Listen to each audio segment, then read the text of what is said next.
देवादिदेव परमात्मा महावीर स्वामी परम पुण्य के उदय से परमात्मा के शासन के अंदर में हम सभी को जन्म प्राप्त हो चुका है और ज्ञानी भगवान वर्तमान भाव में हमें मिले इस जन्म को चार रूप से दुर्लभ बताते हैं। कहाँ हुआ है अपना जन्म? आर्य देश में, आर्य कुल में, जैन कुल में। मनुष्य के रूप में जब हमने जन्म प्राप्त कर लिया है तब हमें समझाते कि भाग्यशाली चार गति के संसार में इससे श्रेष्ठ दूसरा कोई जन्म नहीं है और ऐसा श्रेष्ठ जन्म अगर आपको मिल गया है तो इस जन्म में और कुछ भी करने की आवश्यकता नहीं है। एक ही छोटा सा काम आप कर लो और क्या कर लो तो समझाते हैं कि जैसा श्रेष्ठ जन्म मुझे मिला है ऐसे श्रेष्ठ जीवन का अब मुझे निर्माण करना है। ऐसा एक छोटा सा शुभ भाव इस छोटे से हृदय के अंदर में आप जागृत कर दो और ऐसा एक छोटा सा शुभ भाव अगर इस छोटे से हृदय में जागृत हो जाए तो जीवन में बहुत बड़ा परिवर्तन आ सकता है। लेकिन रोज समझा रहा हूं ऐसे कि जीवन को श्रेष्ठ बनाने की बातें करना बड़ी आसान है। वास्तव में अगर जीवन को श्रेष्ठ बनाना हो तो उससे भी आसान है। लेकिन अब मुझे मेरे जीवन को श्रेष्ठ बनाना ही है ऐसा दृढ़ संकल्प करना बहुत मुश्किल है। और संकल्प रहित साधना यानी नींव बिना की इमारत जो दिखने में सुंदर हो सकती है लेकिन रहने में निश्चित रूप से जोखमी होती है। और संकल्प अगर जो किया जाए तो संकल्प के बल से जानवर भी जिनवर बन सकता है। अद्भुत शक्ति इस संकल्प के अंदर में समाई हुई है। नागपुर में ऐसा कोई व्यक्ति है रविंद्र भाई जो बिना नींव के मकान में रहता हो? हम सब उसमें ही रह रहे हैं पुण्यशाली। हमारा अध्यात्म महल जो है ना वो नींव बिना बना हुआ पत्ते के महल जैसा है। बना तो लेते हैं बहुत बड़े बड़े मनोरथ लेकिन थोड़ा सा कुछ धक्का लग जाए कुछ वासना की हवा आ जाए और प्राप्त करके धराप करके घनी वखत भूकंप में मोटा मकानो पड़े ने એટલે સમાચારમાં શું આવે મુકેશભાઈ કે પત્તાના મહેલની જેમ પડી ગયા। हमारे धार्मिक मनोरथ आध्यात्मिक मनोरथ धर्म की भावनाएं शुभ विचार ये सब पत्ते के महल की तरह गिर जाते हैं क्योंकि वहां पर संकल्प की नींव हमने कभी डाली नहीं है। बाकी साधक का एक भाव बताया है। साधक किसे कहते हैं और साधक की परिभाषा टाइटल क्लियर कर डालो। आज तक हमने यही माना है मंदिर में गए उपाश्रय में गए सेवा पूजा भक्ति पौषध प्रतिक्रमण किए व्यासना एकासना अम्बेल मासक्षमन वर्षी तप किया ये सबको हमने साधना माना। बाकी साधना के विस्तार को हमने कभी समझा नहीं। मासक शमन करना जितनी श्रेष्ठ साधना है छूटे रहने पर अभक्ष का त्याग करना उससे भी श्रेष्ठ साधना है। क्योंकि मासक शमन चाहे जितना कठोर हो महीने भर में पूरा हो जाता है लेकिन जिंदगी हमारी 100 साल की है। साधक जीवन के हर क्षण के अंदर में साधक होता है। साधक बनने के बाद में फिर कोई भी संसार के तत्व उसे अपने आत्म कल्याण के मार्ग में बाधक बन सकते। सच्चा साधक बनने के लिए क्या सूत्र होना चाहिए क्या संकल्प होना चाहिए ये संकल्प बताते हुए संस्कृत सुभाषित में लिखा है कि साधना के पथ पर अगर तू कदम रख रहा है तो रखने के पहले एक संकल्प मन में कर ले कि देहम पातयामि व कार्यम साधयामि। या तो मैं देह को ढाल दूंगा नहीं तो कार्य की सिद्धि करूंगा अधूरे में कभी पीछे हटूंगा। और साधना का मार्ग है बहुत सुंदर शब्द लिखे कोई कवि ने कि यह पंथ है शूरवीरों का।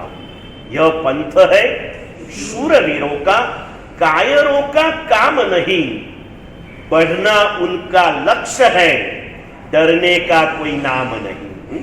ये पंथ शूरवीरों का है। कायर लोग यहाँ पर प्रवेश भी नहीं कर सकते, कर लिया तो थोड़े थोड़े में पीछे हट जाते।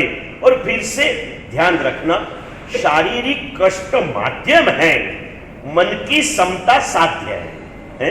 सब साधना करते हुए हमें आखिर प्राप्त क्या करना है योगेश भैया? मन की समता। समता भाव से ही धर्म का प्रारंभ होता है और समता भाव की प्राप्ति यही मुक्ति का पर्याय है। ખ્યાલ છે ને મુકેશભાઈ?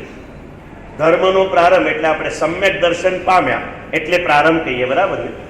મને સમ્યક દર્શન મળ્યું છે કે નથી મળ્યું એ મારે તપાસવું હોય કિરીટભાઈ, તો મને કઈ રીતે ખબર પડે? મેં મને કીધું, તમને ન કીધું, એટલે હવે તમારે દરેકે કોને કહેવાનું ભાઈ? મને જ બોલવાનું. તમારે એમ શું બોલવાનું? મને. આપણે બીજાની તપાસ બહુ કરીએ છીએ પણ જાતને તપાસવાનું લગભગ भूली गया छे। मुझे सम्यक दर्शन प्राप्त हुआ है या नहीं हुआ है, ये तपासने के 5 लक्षण शास्त्रकारों ने बताए। कितना लक्षण बताया उत्तम भाई? बोलो तो, नाम बोलो तो। सरस। ए उत्तम भाई, आप इनको कहते क्यों नहीं मुकेश भाई कि तू गलती से इधर बैठा है, तेरा स्थान इधर नहीं है, इधर है। कहाँ है भाई? क्यारेक तो कोने कल्याण मित्र बनीने के भाई 13 વર્ષ પહેલા સાહેબનું સાંભળ્યું નહીં, હું તો હવે કમજોર બન્યો પણ તારી શક્તિ છે તો તું ચાલ્યો જા। बाकी याद रखना, संसार में जब तक रहोगे जिम्मेदारियां तो रहेगी, और जब तक जिम्मेदारी होगी ना तब तक इंसान इंसान रहेगा। जिम्मेदारी हटा देगा तो इंसान क्या बन जाएगा भाई? शैतान। जब तक रहेगा जिम्मेदारियां रहेगी। यहां पर कभी भी कोई जिम्मेदारी पूरी होती, संसार की कई सारी व्याख्याएं की है ना, उसमें 13 के आंकड़े की 2 व्याख्याएं। संसार माटेनी 2 कहेवतो कई बोलो तो मुकेश भाई? अपनी गुजराती कहेवतो छे એટલે તનસુખભાઈ કે મહેન્દ્રભાઈ નહીં કહી શકે, પણ તમે કહી શકો। એ પાછું આ પ્રતિજ્ઞા બોલી શકે, એના જમાનાની વાત નથી, આ તમારા જમાનાની વાત। અમે તમારાથી થોડાક નજીક છીએ એટલે અમને ખબર પડે, આ નવા લોકોને ના ખબર પડે। 13 આંકડા સાથે સંસારની 2 વાતો સંકળાયેલી છે। संसार की परिभाषा, संसार प्रारंभ करना हो तो उसके लिए एक 13 आंकड़ा दिया, और संसार निभाना हो तो उसके लिए एक 13 आंकड़ा दिया। किरीटभाई, તમે તો ચિંતક પણ છો, લેખક પણ છો। મારા ચોમાસાની જય બોલાવવા માટેનો પત્ર કેવો મસ્ત તૈયાર કરીને આપ્યો તો ને, પેલા નાગપુર વાળા જોતા જ રહી, બરોડા વાળા જોતા જ રહી ગયા कि आવું विनंती कराती है, हमने तो खबर ज नहोती। समझा ने भाई? आज शायद हमारी अगले साल की भी निश्चय बेंगलोर में फ्लावर सिटी के अंदर में कौन से फ्लावर यहाँ पर आएंगे हमें पता चल जाएगा ना। पुण्यशाली 2 कहेवत बहुत सरस मजानी। संसार मांडवो छे तो 13 आंकड़ो याद राखजे, संसार चलावो छे तो 13 आंकड़ो याद राखजे। ये 13 का आंकड़ा बोलो ना योगेंद्र भाई, आप भी चिंतक हो हैं। बहुत सुंदर सी कहावत है। चलो समय पसार क्या करूं, आपने मुझे सरेंडरशिप कर दिया है, जो भी पूछे तुभे चलो कह दू। हूँ कहीश ने એટલે મુકેશભાઈ કહેશે હા બરાબર છે, કિરીટભાઈ હા પાડશે, પ્રકાશભાઈ હા પાડશે। કાઠિયાવાડી ખરા ને? હા હા બોલો તો। હા બસ એ જ કેવું છે મારે। ટકાની તાવડી 13 વાના માંગે। સંસાર ચાલુ કરના હો ના તો એક તમે ટકાની તાવડીનો અર્થ શું ખબર છે? એ જમાનામાં તવો છે ને, એક આનામાં મળતો, એક ટકામાં, એક ટકાની તાવડી। પણ તાવડી લાવીને મૂકો તો મતલબ કાંઈ નહીં, એનો ઉપયોગ કરવો હોય ને તો 13 વાના। હવે 13 કયા કયા બોલો તો પ્રકાશભાઈ? हाँ, ओरुशो जोइए, ओयलन जोइए, आंको जोइए, पानी जोइए, परात जोइए, नमक जोइए, मोन जोइए, लाइटर जोइए, दिवासरी जोइए। टकानी तावड़ी 13 वाना मांगे। जो प्रकाश भाई ने एक तो याद आ गई, केम के कंदोई छे ने એટલે તાવડી જલ્દી યાદ આવી જાય।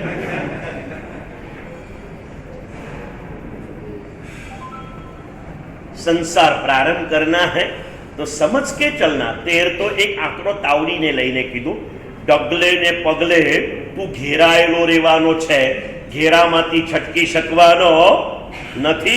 એટલે માંડતા પહેલા યાદ રાખજે, टकानी तावड़ी 13 वाना मांगे, चालू करने के पहले भी कोई सारी आवश्यकताएं होती है, उसके बिना प्रारंभ नहीं होता. अब प्रारंभ कर लिया ना, अब इसे निभाना है.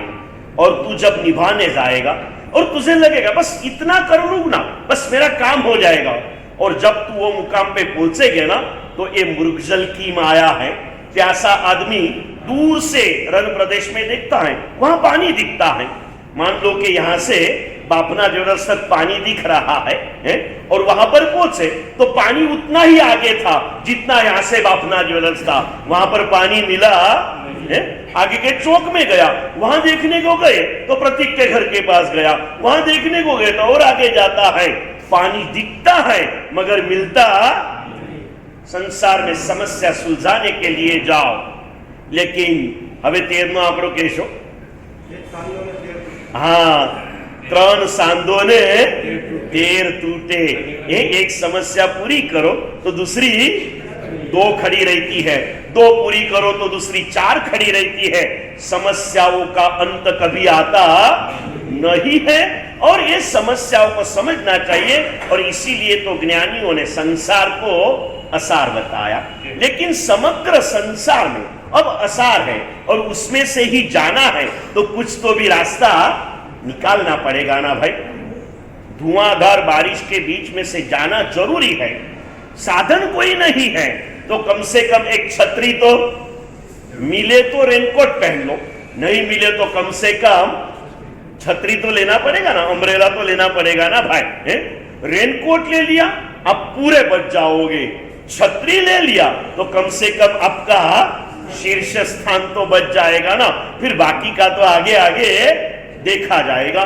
साधु जीवन એટલે સંસારની માયાજાળથી બચવા માટે રેનકોટ છે, અને ગ્રહસ્થ જીવન એટલે छतरी છે.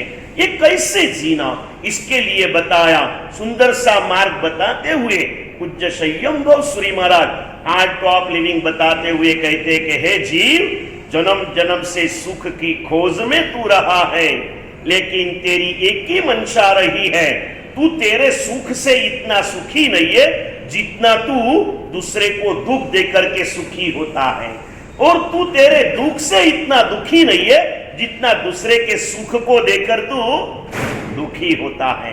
और इस विरुद्ध तेरी मानसिकता के कारण ही तू आज तक न दुख से मुक्त हो पाया है, न तुझे मिला हुआ सुख तू भोग पाया है.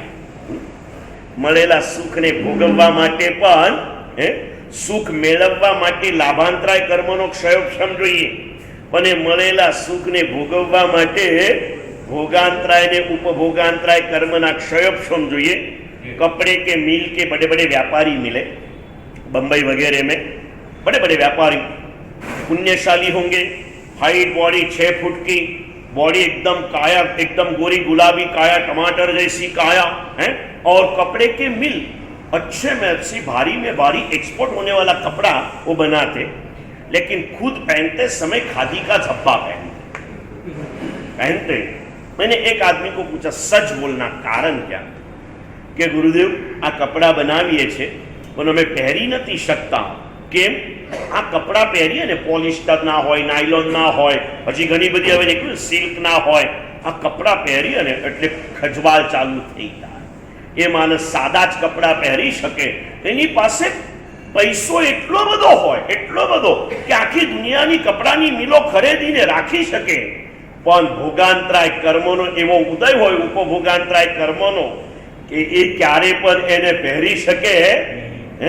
बहुत बड़े सारे नागपुर को हमारे सोने चांदी के दागीने बेचने वाले बापना जी नसीबदार है, पूरे हाथ उनके गहने से भरे हुए हैं. उनका बेटा उनसे भी बड़ा है. क्या पहन के आता वो अंकित, देख के ऐसा लगता कि क्या यार कैसे है, इतने बड़े बड़े ये सब पहन के आता है. ये भी पुण्य की निशानी है. पहनने की मनाही नहीं है, लेकिन पहनो. लेकिन कैसे पहनो? कैसे पहनो? अनुपमा देवी या तो ललिता देवी के भाव की तरह पहनो. अनुपमा देवी और ललिता देवी की भावनाएं, पता है ना आपको? है? ये भावनाएं अगर आपको नहीं जागृत होती है तो जितना भी है ना, आप अपनी माताओं को, अपनी बहनों को, अपनी धर्म पत्नियों को अर्पण कर दें, क्योंकि उनके अंतर में अनुपमा देवी और ललिता देवी बैठी है। अनुपमा देवी कौन थी? तेजपाल की धर्मपत्नी। ललिता देवी कौन थी? वस्तुपाल की धर्मपत्नी। और वस्तुपाल तेजपाल, वैसे उन्होंने लाखों यात्रियों के साथ के 12.5 संघ निकाले, शत्रुंजय के 12.5 संघ, लेकिन एक बार पारिवारिक यात्रा प्रवास किया उन्होंने, किसी को नहीं, बस अपना परिवार और अपने आसपास के थोड़े लोगों को लेकर के निकले थे और गिरनार जी पर पहुंचे। दादा के दर्शन किए। दर्शन करते करते मंदिर जी में जब जाओ तब बहनों ने, माताओं ने रोज 16 श्रृंगार सजकर जाना चाहिए। मंदिर जी में जाते हो, अगर आप सुखी समृद्ध परिवार के हो तो रोज 16 श्रृंगार सजकर जाना चाहिए। हमारे सुखी समृद्ध श्रावकों ने खुले से जाना चाहिए, बंद गाड़ी में जाना चाहिए नहीं। मंदिर जी में जब परमात्मा की पूजा को जाओ ना तो 5 उंगलियों में अंगूठियां होनी चाहिए। जितनी आपकी क्षमता हो उतनी अंगूठियां 5 उंगलियों में पहन के जाना चाहिए। गले के अंदर में ऐसी झूलती हुई है सोने की चैन नहीं, हार होना चाहिए, माला होनी चाहिए। इस कमर के ऊपर कंदोरा दूरी का नहीं होना चाहिए, सोने का होना चाहिए। क्यों? आप रास्ते से जाते हो, आपको देख करके किसी याचक को आपके पास हाथ लंबा करने का मन होना चाहिए। इसको लगना चाहिए कि इसके मुझे दे सकता है, ये दे सकता है। ऐसे भाव बताए हैं, याचक को लगे कि भाई ये मुझे दे सकता है, और सर्वसामान्य लोगों को लगे ऐसा समृद्ध आदमी जिस भगवान की पूजा करता होगा वो भगवान कितने ग्रेट होंगे। मेरे भगवान के प्रति भी आसपास वाले को भाव जागृत हो जाए, और मेरे प्रति भी मेरे से कमजोर और आवश्यक लोगों को अपनी आवश्यकता की पूर्ति का एक श्रद्धा एहसास पैदा हो जाए। इसीलिए ये करना है। 16 श्रृंगार सच कर गए हैं, दादा की भक्ति कर रहे हैं, और भक्ति करते करते अनुपमा देवी के मन में विचार आया। देखा भगवान को ऊपर से नीचे देखते देखते ख्याल आया, मेरे शरीर पर 16 श्रृंगार है, भगवान के शरीर पर तो कुछ भी नहीं है। और भावधारा प्रकट हो गई, सारे के सारे गहने निकाल दिए, एक सौभाग्य कंकन रखा, बाकी सब गहने उतार के नेमनाथ के चरणों अर्पण कर दिए, जैसे उसने किए। ललिता देवी जेठानी जी थी, उसने भी कर दिए। साथ में दासी थी, दासी ने देखा मेरे भाभी ने, सेठानी जी ने दे दिए, मैं क्यों रखूं? दासी ने भी गहने अर्पण कर दिए। आमा तमे શું સમજ્યા નરેન્દ્રભાઈ?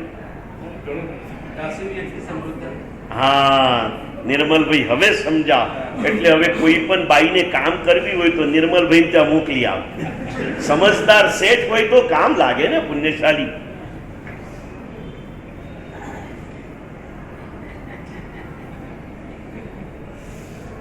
हमारे घर की दासी भी हमारे जैसी समृद्ध होनी चाहिए।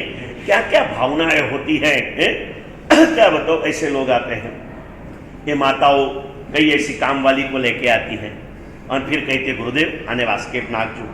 नानी हती ने त्यारथी આપણે ત્યાં કામ કરે છે ગુરુદેવ, એને મેં નૌકાર શીખવાડ્યો છે गुरुदेव, એને ક્યારે કાંડા બટાકા ખાધા નથી, सब बोलते। फिर मुझे पता रहता कि उसका बेटा तो कांदा बटाटा खाता है। હવે એની અનુમોદના કરવી કે એની નિંદા કરવી?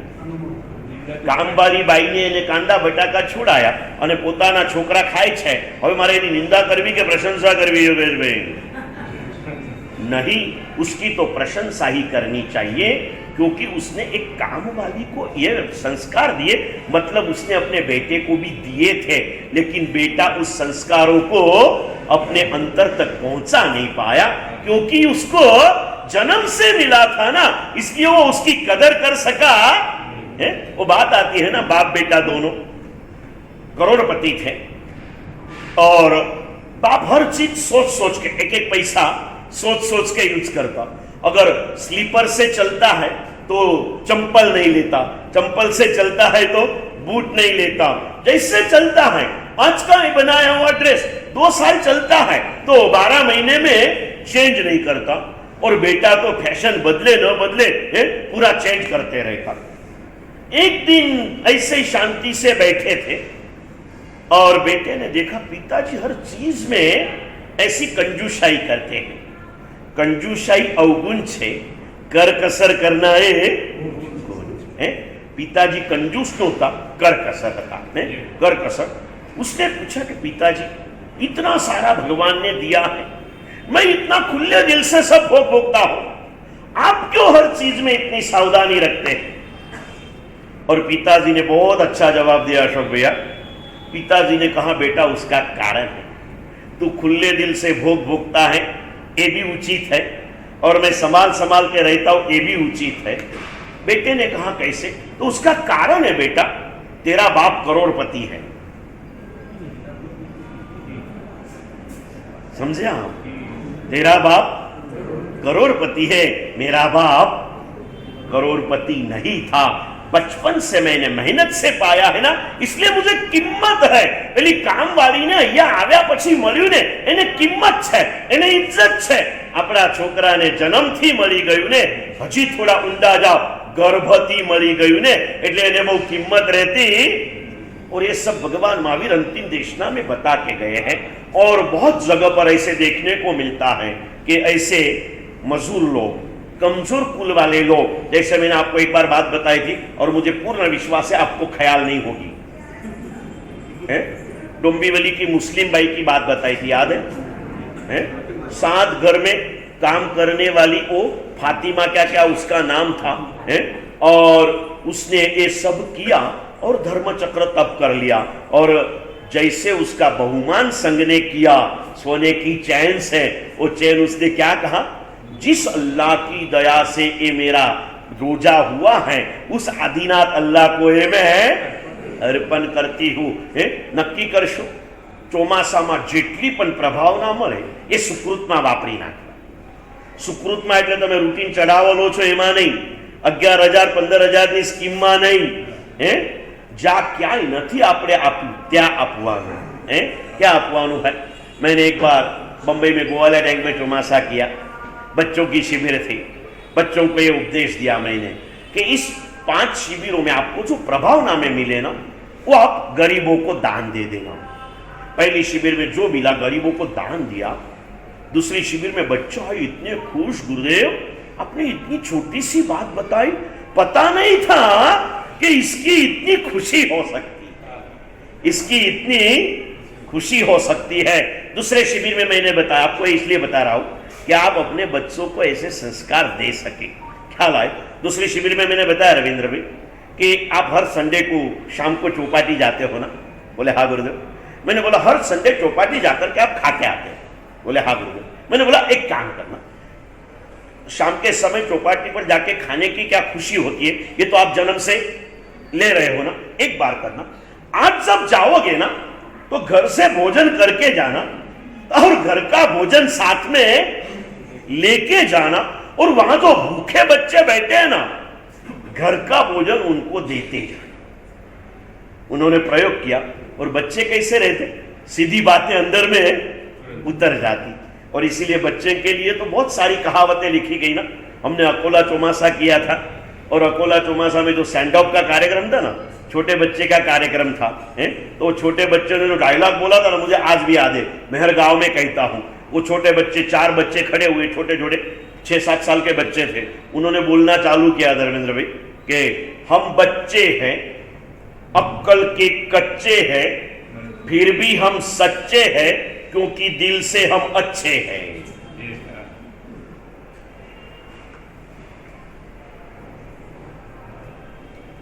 और उन्होंने जब खाना खिलाया, तीसरे रविवार में आके बोला गुरुदेव खबर ज नहोती કે ખવડાવવામાં આટલો બધો આનંદ આવે। ખવડાવવાનો આનંદ કેટલો જગદીશભાઈ? ખાવામાં આનંદ વધારે આવે કે ખવડાવવામાં વધારે નરેન્દ્રભાઈ? આગળનો સવાલ હસમુખભાઈ, વધારે ખાઈ શકાય કે વધારે ખવડાવી શકાય? તો જે વધારે કરી શકાય એ જ કામ કરવું જોઈએ ને આપણે ભાઈ। ખાઈ ખાઈને કેટલું ખાઈ શકો? ખવડાવવામાં કોઈ માપ નથી ને પુણ્યશાળી. ખવડાવવામાં તમે ચાહે એટલું ખવડાવી શકો, દિલ દઈને ખવડાવી શકો. અને ખવડાવનારાને ક્યારે ખૂટતું નથી હોતું. करना है भावधारा में चलना है, अच्छे भाव जरूर होते हैं लेकिन टिकते नहीं. बात वस्तुपाल, तेजपाल, ललिता देवी, अनुपमा देवी से गई.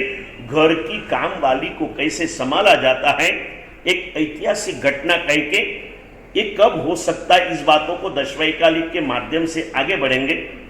धर्मचक्र प्रभाव तीर्थ में 68 तीर्थ महामंदिर आप गए हो तो देखा होगा है? पूरे हिंदुस्तान में एक ही, अभी दूसरा एक जगह पर चालू हुआ है. बाकी 68 अक्षर एना जानो 68 तीर्थ, ऐसे 68 तीर्थ के सबसे पहले दर्शन अपने गुरुदेव ने किए. उसपे से स्तुतियां बनी, उसपे से पूजा बनी, उसपे से महापूजन बना, उसपे से ग्रंथ बना और उसपे से पूरा तीर्थ बना. 68 तीर्थ महामंदिर के अंजनशला का प्रतिष्ठा महोत्सव में 6808 सामुदायिक कराए गए वहां पर, जो संख्या 7200 तक पहुंच चुकी.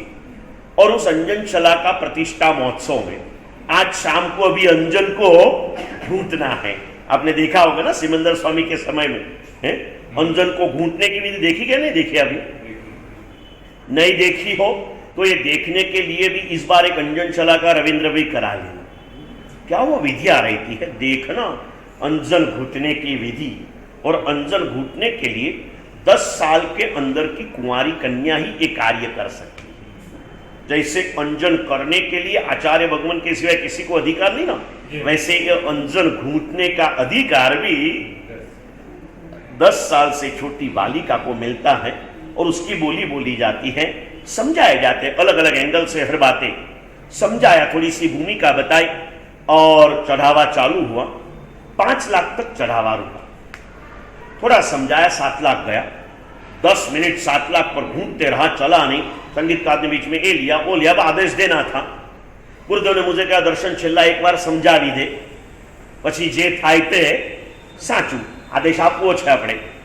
और गुरुदेव की कृपा से एक छोटा सा पदार्थ, मैं जो भी बोलता हूं ना बस यहां पर ए है और यहां पर भी यही है.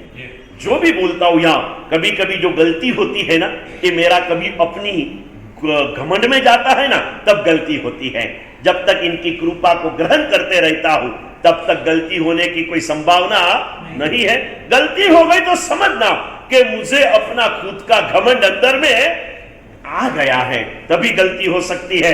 बाकी गुरु की कृपा में रहने वाले को कभी जिंदगी में गलती होती. और मैंने समझाया, उसमें से बहुत एक 5 मिनट समझाया. इस समझाने में एक छोटी सी घटना आई थी. मैंने कहा देखो भगवान भराने के भी चढ़ावे हुए थे. भगवान भराने को 5 लाख, 11 लाख, 21 लाख, 3 लाख, 2 लाख, 1 लाख जैसे हो. मैंने बोला कम से कम है सारे भगवान, वैसे उसके आदेश पहले से दिए गए थे. 7 करोड़ के पूरे मंदिर के साथ भगवान का था. मैंने बोला देखो एक भगवान भराने का लाभ लाख रुपए में ले या करोड़ रुपए में ले, उसको एक ही भगवान भराने का लाभ मिलेगा. 2 लेने वाले को 2 लाभ मिलेगा.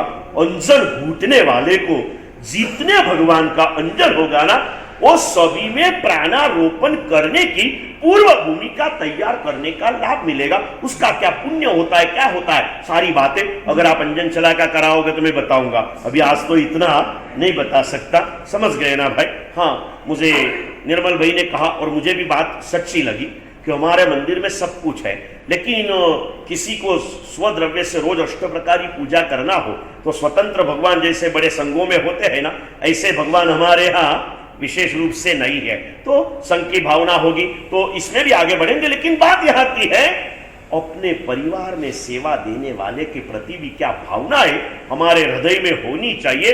और ये भावना भावना के रूप में होगी जब सुकृत हो जाता है. और भावना के ऊपर जब वासना आ जाती है तो भावना बिचारी भटक जाती है. और वो चढ़ावा 24 लाख में गया. 24 लाख में गया. 23 लाख रुपया एक बहन बोली थी और 24 लाख में तीर्थ के ट्रस्टी ने ये चढ़ावा लिया. 23 लाख जो बहन ने बोला था ना वो अपने गुरुदेव के खास श्रावक की श्राविका नासिक की रहने वाली थी. तो उस बहन को जैसे अपन ने उस दिन बोला ना 81 लाख का लाभ लेने वाले को 81 लाख में पत्नी परिवार ने लाभ लिया, तो 81 लाख बोलने वाले को भी अपन ने अनुमोदना के रूप में बुलाया। वैसे 24 लाख में आदेश देने के बाद में 23 लाख वाले को जब बुलाया, उस बहन को देखा, अभी अंजन घूटने का काम 10 साल से नीचे की लड़की वाली का था। इस बहन की तो लड़कियों की शादियां हो चुकी थी, उसके घर में अभी लड़कियां आई नहीं थी, कुछ नहीं था। गुरुदेव ने पूछा, आपने ये बोली क्यों बोली? और उसने कहा, गुरुदेव 23 लाख रुपया सामान्य रक्कम નથી, આ બી લગભગ 15 વર્ષ પહેલાની ઘટના, 13 વર્ષ પહેલાની ઘટના. બસ અહીંથી ચોમાસું કરીને ત્યાં ગયા અને નાસિક ચોમાસું કર્યું ને એના પછી આ 68 તીરથની અંજન છલાકા પ્રતિષ્ઠા થઈ. એ વખતના લાખ રૂપિયા એટલે આજે કેટલા થાય તમે કલ્પના કરી શકો. ગુરુદેવે પૂછ્યું, એની આંખમાં આંસુ હતા કે ગુરુદેવ कुछ नहीं, मेरे यहाँ जो कामवाली है ना, उसकी एक छोटी सी बेटी है 6-7 साल की, मैंने सोचा उसको ये पुण्य दिलवा दूं है, और इसके लिए मैं किसके लिए है कुछ ऐसा भी करो जीवन में है? करने जैसी बातें। अपने गुरुदेव के खास भक्त धर्मचक्र तेल के मुख्य डोनर और मुख्य अभी भी प्रमुख वगैरह राजू भाई विलास भाई, उनके ऑफिस का जितना भी स्टाफ है ना, सभी को उन्होंने अपने प्लॉट्स दे दिए। बोले आपके हिसाब से मकान बनाओ, आपके हिसाब से फर्नीचर बनाओ, और उसके लिए जितना भी पैसा चाहे वो उठा लेना, वो हिसाब मैं कभी देखूंगा। और मैंने उनको पूछा क्यों? बोले गुरुदेव उनकी मेहनत से तो कमाते हैं, तो दुनिया में दान करे, और जिसकी मेहनत से कमाते उसको नहीं दिया तो ये कमाना और ये दान हमारे लिए तो कुछ काम का नहीं। क्या भावना है? और हमारे नौकर बंगले में रहते हो ना, हमारे लिए गुडविल है। क्या है भाई? गुडविल है। हम कम से कम इतना तो करें ना, हमारे इस मुनि सूरत दादा के दरबार में सेवा देने वाले सेवकों को है, उसके कपड़े अच्छे रहे है, उसका घर अच्छा रहे, उसके परिवार का कोई भी सभ्य पढ़ाई के बिना न रहे, बिना दवाई के कारण मौत के मुख में चला न जाए। सरकार की चाहे जितनी स्कीमें है ना, है, आप उसको योजना में डाल दो। आप भी एक साथ में बहुत नहीं दे सकते हो, लेकिन मेडिक्लेम है, एजुकेशन की स्कीम है, ऐसी स्कीमों के अंदर में उन्हें डाल देना, उनको भेजना, बेटा तू फिक्र मत कर, तू सिर्फ भगवान की भक्ति कर, बाकी भगवान तेरा ध्यान रखने वाला, मैं तेरा ध्यान रखूंगा नहीं बोलना है भैया, कौन रखेगा? भगवान तेरा। मैं आपको बताऊं, मेरे साथ सेवा में जो 4 जन है ना, अभी आते आते धर्मजय आते आते मैंने उनका लाइफ इंश्योरेंस का स्कीम, आप जैसे कि मेरे पास तो है नहीं कोई अकाउंट, लेकिन आप जैसे ने जो दिया उसमें से दिया, मैंने 12 महीने के एक साथ में प्रीमियम भरा दिया। 20 साल तक भरोगे, उसके बाद में उसको कितने करोड़ रुपए मिलेंगे, क्या मिलेंगे, सब पूरा हिसाब आया। मैंने बोला अपन एक इतना तो नहीं दे पाएंगे, लेकिन छोटी छोटी योजनाएं हमारे संघ के सेवकों को निश्चिंत करके रख दो। देखो भैया ये है, लेकिन याद रखना यहां सेवा दोगे तो ये स्कीम आपके लिए रहेगी। अगर आप बीच में से भाग गए तो आपका नसीब, फिर आपको कुछ मिलने वाला। वो कितने दिल से काम करेगा दिलीप भाई, कितने दिल से करते रहो ये बातें। क्या कहूं, मैंने आपको बीच में एक बार कहा था, हमारे यहाँ तो बहुत छोटा सा जैन संघ है ना, पूरे नागपुर के जैन संघ में कितनी संस्थाएं काम करती होगी? 8-10 संस्थाएं। वैसे मंदिर सोचो तो 1-2, वर्धमान नगर 3, पाटडी 4, बड़ी दादावाड़ी 5, रामदास पेट 6, प्रताप नगर, और तो नहीं ना कुछ, बराबर है। फिर अम्बेलशाला, यहाँ की समझो उधर की भोजनशाला, ऐसी 10 संस्थाएं। बड़ौदा के अंदर में 350 कोई संस्थाएं हैं, और उसका पूरा स्टाफ। अभी शायद वो होगा, पिछले साल मेरी निसरा में वो जो एक पुण्यशाली, यानी मेरे प्रेरणा से भी नहीं, स्वयं प्रेरणा से पिछले 7-8 साल से ये सुकृत करते हैं, स्वयं गुप्त दान के रूप में। सभी जितने भी सेवक हैं उनके अकाउंट नंबर मंगा लेते हैं सभी संघों के पास से, और एक उन्होंने अपने हिसाब से ग्रेड नक्की किया, भी मैनेजर, ये पुजारी, ये है, और उसके हिसाब से करके सभी के अकाउंट में डायरेक्ट अमाउंट डलवा देते हैं। कम से कम 15 से 16 लाख का सुकृत इस निमित्त से करते हैं। कुछ ना कुछ बोधपाठ हम जरूर ग्रहण करें। 24 हाउस के उद्घाटन के दिन मैंने जगदीश भाई को प्रेरणा दिया था, और जगदीश भाई ने बिना सोचे इस बात को स्वीकृत करके पूरे स्टाफ का बहुमान उस दिन यहां पर कराया था। पुण्यशाली, करते रहो, हमारे सेवकों का भी बहुमान भावना हो जाती है। फिर नीचे उतरने के बाद में निर्मल भी कहेंगे, दिलीप भाई यार साहब ने बहुत अच्छा बताया, मेरी तो भावना हो गई है। दिलीप भाई कहे बैक टू बैक, साहिब जी तो बोलते रहेंगे, अपने आदमी को अपने को पता है क्या रहता है, तेरा आदमी कैसा भी हो, तेरे भगवान और तेरे गुरु को वही संभाल रहा है ना भाई। तू तो आने जाने वाला, तू क्या करेगा है? आने 24 घंटा ये लोग ध्यान रख रहे। आपके साथ शायद आपकी दो बातें नहीं मानते होंगे, लेकिन जहां भी जाते हैं हर गांव का स्टाफ हमारे गुरु का बहुमान करता है, हमारे गुरु की सेवा करता है। ये करना है। और मैं विशेष रूप से कहता हूं, सबसे विशेष सेवा हमारे गुरु के सेवकों की हो। पुजारी रहे, संघ के सेवक रहे ना, बात में से बात निकली, इतनी बात को क्लियर कर रहा हूं पुण्यशाली, कि यहाँ रहने वाले लोग अपने अपने फैमिली के साथ में रहते हैं। 8 घंटा काम करके 16 घर का फैमिली के साथ में गुजारते हैं। हमारी सेवा में जो आते हैं ना, अपना घर बार परिवार सारा संसार छोड़ के आते हैं हमारे साथ। मेरे साथ नहीं कहता हूं, गुरु भगवंतों के साथ में जो रहते हो। हम छोटे थे ना योगेश भैया, और उस समय ऐसी भोजनशाला हमारे गांव में जब भी कोई गुरु भगवंत आए, साथ में आदमी रहते, डोली वाले रहते, बड़ा ग्रुप आया तो 8-8, 10-10 जन रहते। और हमारे दादाजी संघ के आगे बांधते, ट्रस्टी थे, तो करीब करीब सभी का भोजन नाश्ता हमारे यहाँ होता। और हमारी मम्मी घर के दामाद को न देना, इतनी उनकी भक्ति करती। तो मैंने एक बार मम्मी को, मम्मी ये नौकर आदमी इनके लिए क्या इतना करती है? और मम्मी का जवाब था, धीरू भाई वो मजानो जब होने के दिकरा महाराज साहेब ने एक रोटली ओછી ઓરાવી અને ગામમાં તો ચાલશે, એ બીજા ઘરે જઈને લેશે। આપણે ત્યાં આવેલો આ માણસ હવે બીજે ક્યાંય જવાનો, અહીંયા એનું પેટ ભરવાનું। અને હજી આગળ વધીને કહું તને, महाराज साहेब करता पण वधारे भक्ति आमनी एटला माटे करवानी। आपणे तो महाराज साहेबनी भक्ति गाममां आवशे ने घरे आवशे ने एटली करीशुं, पण ज्यां गाम पण नहीं होय ने घर पण नहीं होय ने त्यारे आपणा गुरुदेवनुं ध्यान कोण राखशे? आ लोको राखशे। अने आपणे एमने जेटला साचव्या होईशुं ने एटला ए गुरुने अने ए पुण्य कोने मळशे? आइए कभी कभार हम सापुतारा जंगल में से निकलते हैं, जंगलों का विहार, एक बार पहाड़ी का प्रवास तो करके देखो है। और इस पहाड़ों के प्रवासों के अंदर में ठंडी के दिन में हमें अंदर रख के खुद बाहर सो जाते हैं। अगर जगह कम गिरी तो खुद बाहर सो जाते हैं। ये साथ में एक छोटा सा लड़का भी बड़ा हुआ ना, 7 साल से मेरे साथ है, विहार कर रहा है, सारी सेवा दे रहा है, ये भी सबके साथ सो रहा है। वहां फिर अप टू डेट खाना नहीं मिलता, जो मिले वो करा रहा। आने वाले गुरु भगवंतों के सेवकों का भी बहुमान करते चलो। 50 वर्षना महोत्सव माटे बैठा था ना ट्रस्टी किरीट भाई, मैं कीधु आવું पण कंईक करो, संघना सेवकोનું बहुमान करो, गुरुना सेवकोનું बहुमान करो। और ये बात मैंने पिछले साल बड़ौदा में कही ना, मेरे सभी स्टाफ के लोगों को, अलग अलग लोगों ने, कभी निर्मल भाई ने दिया, कभी उत्तम भाई ने दिया, कभी किसी ने दिया, और ये बात चलती रही। करीब करीब एक एक व्यक्ति को 25-25 हजार रुपये का टुकड़े टुकड़े से बहुमान हुआ।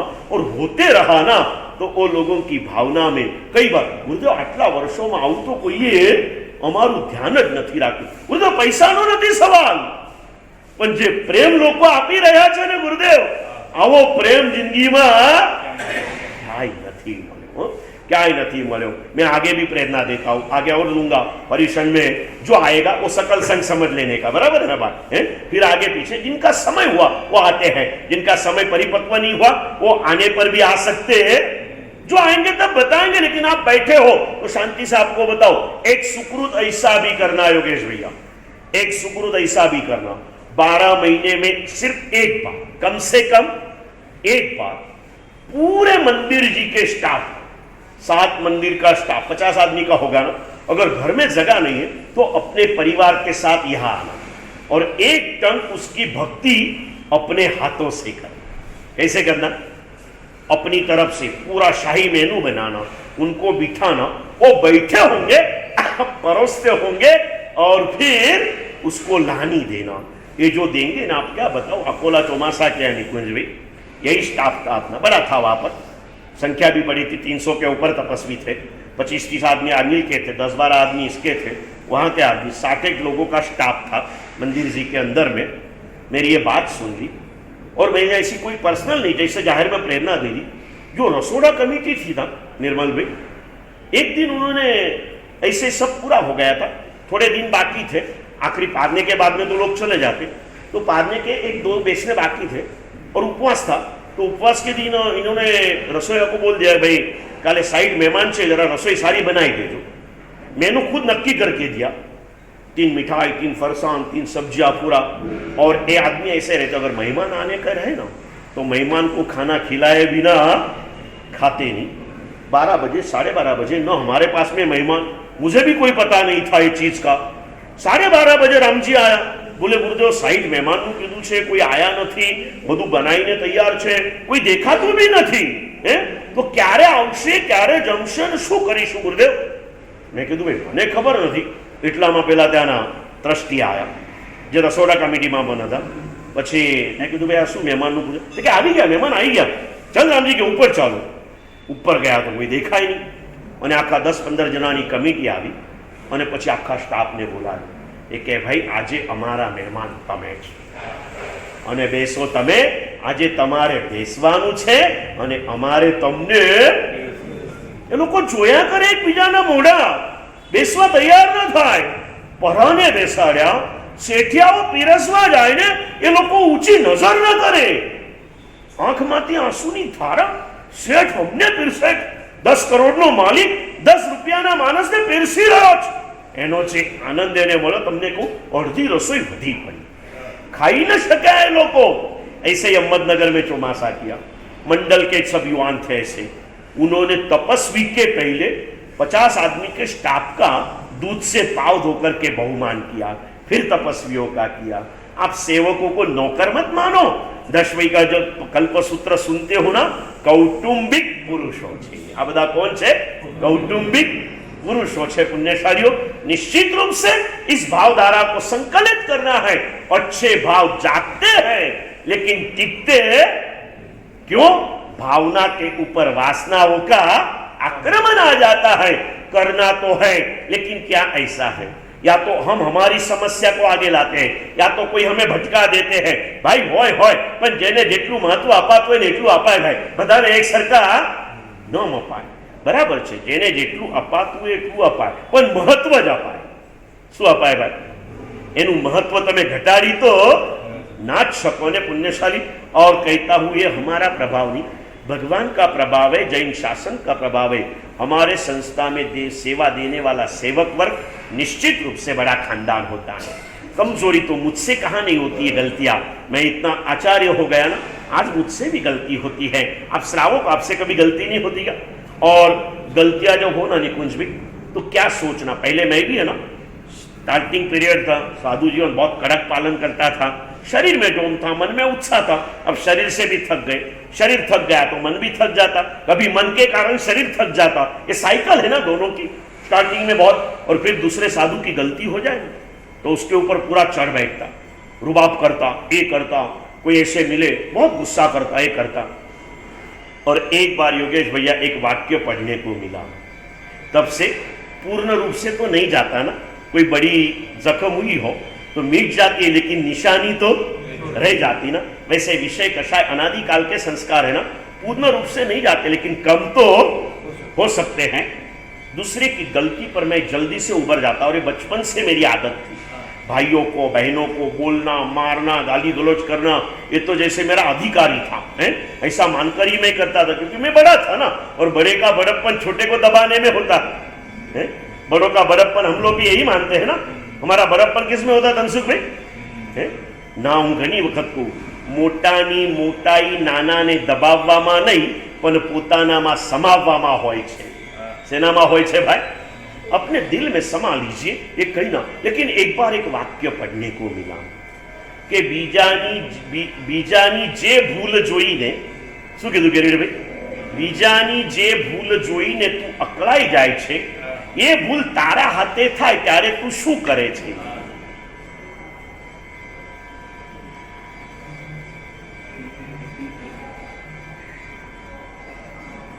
समझने वाले को इशारा था। ओ घड़ी आज का दिन, गलतियां होती हैं, जिम्मेदारी है तो कहना पड़ता है, लेकिन कहने के ट्यूनिंग्स में भी फर्क आ गया। पहले एक बार गलती होती थी ना तो 10 बार सुनाता था, अब 10 गलती होने के बाद में एक आध बार कहता है।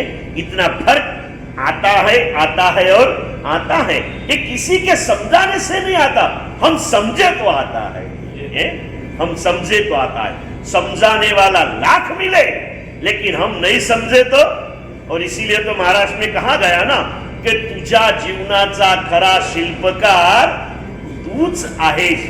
तेरे जीवन का निर्माण तू ही कर सकता है, दूसरा तुझे बता सकता है, समझा सकता है, लेकिन निर्माण तो तेरा तुझे ही करना पड़ेगा। ऐसे जीवन निर्माण की बातें कहते हुए दशवैकालिक सूत्र में कहते तेरे अंदर में सद्भावना निश्चित रूप से जागृत होती है, क्योंकि तू एक उत्तम आत्मा है। करोड़ों में से चॉइस करके कर्म सत्ता ने तुझे इस जैन कुल में तुझे प्रवेश करा दिया है। तू कोई सामान्य आत्मा नहीं है। वैसे आत्मा सर्वसामान्य सभी की एक सरी की होती है, लेकिन आज तू जिस कक्षा में बैठा है ना, ये तेरा स्टैंडर्ड बड़ा हाई स्टैंडर्ड है। तो इस स्टैंडर्ड के हिसाब से तेरे मन में अच्छे भाव आते हैं और आते हैं, लेकिन कभी तू चढ़ के वापिस गिर जाता है। निमित्त मिलता है तो क्या होता है, चढ़ के पहले तो चढ़ने में अटकता है, चढ़ गया तो चढ़ के वापिस गिर जाता है। अगर चढ़ के गिर जाते हो तो राजुल ने रथनेमी को कहा, वैसे अपने कुल का याद स्मरण करना है। चातुर्मास है, सुंदर सी साधनाएं चल रही है, धर्म चक्र तप कर रहे हो, आगे सब कुछ होगा है और करते करते होगा। अब इस दिनों के अंदर में आप कई विराधनाओं से ऊपर उभर आए ना, और जैसे इस दिनों में आपने क्या क्या किया, निकुंज भी रात्रि भोजन छोड़ दिया, कंदमूल छोड़ दिया, होटल में जाना छोड़ दिया, बराबर है। बाहर गांव जाते होंगे, लेकिन पहले जो शौक से जाते हो वो शौक अभी नहीं रहा। मान लो जो भी छोड़ा, क्यों छोड़ा? कहीं ना कहीं मन कहता है कि ये नहीं करने जैसा है, मैं कर रहा हूं, लेकिन वो छोड़ा। अगर जो करने जैसा था तो छोड़ा है, तू छोड़ा मतलब तेरा मन तुझे गवाही दे रहा है कि ये छोड़ने लायक है। ठीक है, तू कर रहा है, लेकिन इसे छोड़ दे। अब 50 दिन के लिए अगर तूने छोड़ा है तो 51वें दिन में भी तू छोड़ सकता है। लेकिन वापिस ऐसे, गांव का नाम नहीं देता, वहां ऐसे पुण्यशाली लोग रहते हैं, संवत्सरी प्रतिक्रमण वहां पर जल्दी पूरा होता है, और सूर्यास्त को टाइम बाकी होना तो संवत्सरी के दिन प्रतिक्रमण के बाद पाव भाजी खाने को जाते।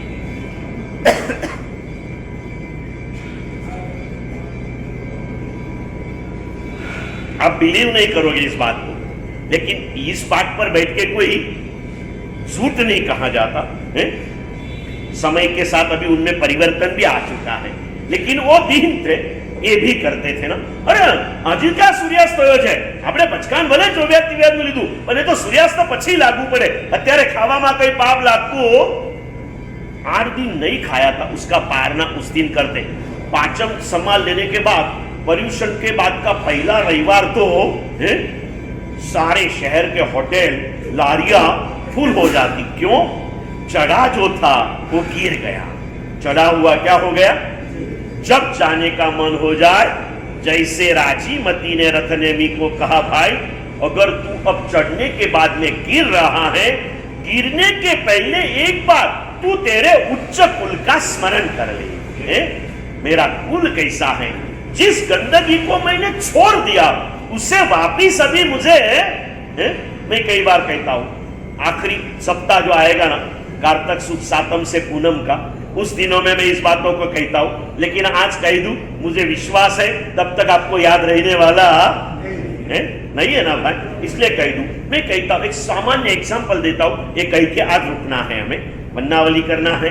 आज हमें एक नए एंकर को सुनना है, समझ गए ना भाई। आज हमारे दृष्टि में नए एंकर आए हैं, क्योंकि 2 एंकर जो है वो आज बेंगलोर में गए हैं, तो और आगे वाला आगे जाएगा तो पीछे वाले को आगे आने का मौका मिलता है ना। विपिन भाई ने भी सब एडजस्टमेंट किया। अभी 100 मंत्री है, अगले टर्म में मंत्री बनेगा, उसके अगले टर्म में प्रमुख बनेगा, उसके अगले टर्म में तब तक बच्चे बड़े हो जाएंगे, यानी टेंशन जो है, जिम्मेदारी जो है हो पूरी हो जाएगी। फिर कहूंगा निपुण भैया अब तो आ जाना, मारा साहब आना है, लेकिन थोड़ा सा प्रॉब्लम है, 3 सांधोत्या 13 टूटे, समझाने भाई। ये चक्र कभी विष चक्र है, ये कभी रुकने वाला नहीं है। पुण्यशाली चलते रहेगा, अपने कुल का स्मरण करे। कहता हूं प्रवचनों में, घर में से जो गंदगी को निकाली है उसे वापस घर में लेते नहीं। शरीर में आए हुए रोग को निकालने के बाद जानबूझकर उसे वापस शरीर में लेते नहीं है। जीवन में से जो पाप निकल गए उसे फिर से जीवन में लेना नहीं है। इस भावों के लिए दूसरे दो बड़े इतिहास आपको कहना है। आज इसलिए रुकना है, आज हमारे संघ के ट्रस्टी और एक अच्छे श्रावक भूपेंद्र भाई, किरीट भाई, उनकी संसारी माता, उनके जो माता जी हैं, वो अपने इस भाव का आयुष्य पूर्ण करके आगे की यात्रा के लिए पहुंच चुके हैं। कल संध्या के समय में व्यवहार में आप लोग बैठे हो, कई पुण्यशालियों को वहां पर पहुंचना है और इसीलिए आज हमें यहाँ पर रुकना है।